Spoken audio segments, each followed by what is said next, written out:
जय जिजाऊ, जय शिवराय बांधवांनो. गमवाल जर मनोजदादा नावाचा हिरा, परत पडेल 50 वर्षाचा फेरा.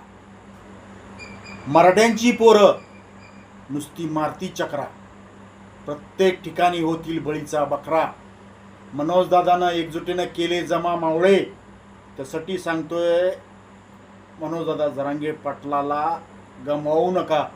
50 वर्षापर्यंत असलेला नेता परत निस्वार्थी आपल्याला नेता भेटणार नाही. आपल्याला मनोजदादा जरांगे पाटलाला सांभाळायचं आहे. आरक्षणाचा लढा शांततेमध्ये लढायचा आहे आणि विजयी गुलाल हा फडकवून यायचा आहे. त्यासाठी सांगतोय मनोजदादा जरांगे पाटलाच्या नेतृत्वाखाली आपल्याला 29 ऑगस्ट 2025ला मुंबईकडे कूच करायचे आणि आरक्षणाचा गुलाल आपल्याला उधळायचा आहे, तेही शांततेच्या मार्गानं, कायदा सुव्यवस्था पाळून. चॅनलला नवीन असाल तर सबस्क्राईब करा, शेअर करा. प्रत्येक मराठा बांधवापर्यंत हा व्हिडिओ पोहोचेल.